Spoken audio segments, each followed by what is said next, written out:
Happy New Year to you and welcome to 2023. Today, we are going to be having the first episode of Book Dive. With as excited as I am. Okay, so since it's the beginning of 2023, can you take a guess at the kind of book we're going to be reviewing today? So let me give you 5 seconds. 5, 4, 3, 2, 1, 0. Were you able to guess? Okay, yeah, you got it right. You got it right. It's the beginning of a new year, and of course, we're going to be talking about how we can have our best year ever.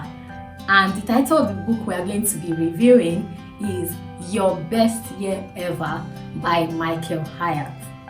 In this book, Michael Hyatt gave 5 key steps to having your best year ever. Before I tell you those steps, you need to understand that a lot of people fail at having their best year because they actually believe they were going to fail. I mean, a lot of people just expect that when it's coming to second quarter or third quarter or even February, you're already off the goals you are setting for yourself. You're already off achieving those goals. You start hearing things about the fact that, oh, I cannot keep myself, or things about the fact that let me just adjust to the situation. I can't do this anymore.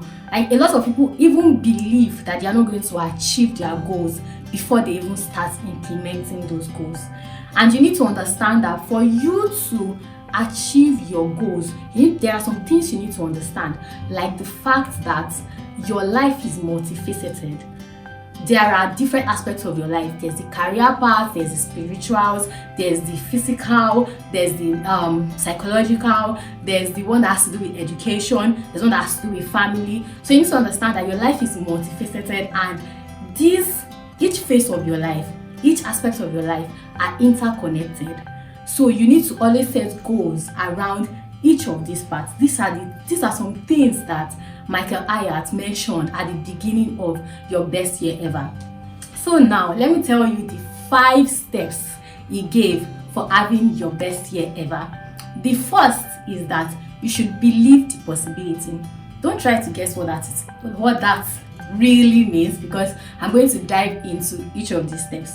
So the first step is that you need to believe the possibility. The second step is for you to complete the past. The third step is for you to design your future. The fourth one is that you should find your why. And lastly, you have to make it happen.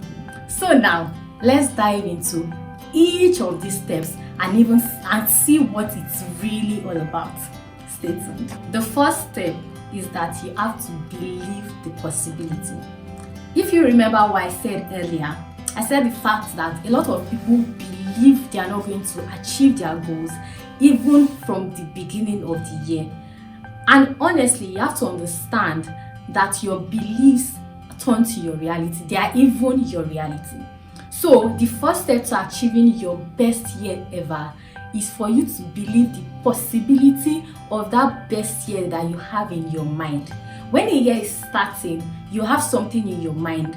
You have the way you want the year to be like, and that reflects in your goals. Oh, I'm going to get fit this year. Oh, I'm going to earn more this year. So these things are things, they are more like a view of your best year ever in your head. And you have to align your beliefs with those goals. Like I said, your belief is your reality. So another thing you need to understand is that resources are not supposed to be limiting for you. They are not supposed to be a limit to your belief. Resources, for example, right? You're trying to get fit this year, and probably you already have your day full. Your 24 hours is just so full, and you just start thinking about it. Can I get fit? Oh, I don't even have time for this. How many minutes do I have to set aside to probably go to the gym or to probably work out at home? So that you have to understand that resources are not supposed to be a limit to the possibility of your goal. You have to know that if you don't have time to achieve a goal, you have to create it. So far, the goal is very important to you. And even if it's money, so let's say for example you plan to probably study abroad. Maybe one of your goals this year is that you're going to apply for your master's degree abroad, and then you started checking a list of master's program abroad, schools, and how much they even cost, and you find out that you can see $40,000, and you're like, I'm a Nigerian, where will I get $40,000? Honestly, those things those resources, right, that seems limiting to those goals, you're supposed to make a plan around how you're going to get those resources. If you don't have time, create it. If you don't have money, find a way to get it. There are a lot of people that apply for programs abroad without even knowing where they will get the money. I mean, there are crowdfunding platforms and all. So these things will make you understand that resources really are not supposed to be the one that would limit the possibility of your goals. So under this step, you have to believe in the possibility of your goal, of you achieving your goal. You have to get rid of limiting beliefs. Right, you have to get rid of limiting beliefs. Let's say, for example, you plan to get, let's say, a job in the movie industry. Right, there are some limiting beliefs you might have. Maybe a belief just like, I'm too old, or I'm just too young, or I'm not so confident, or I'm not as pretty as she is. So these are beliefs that really you're supposed to get rid of. They are beliefs that can be hurtful to your goals.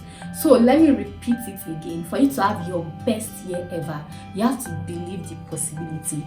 Get rid of beliefs that are limiting the achievement of your goal or the possibility of you achieving your goal.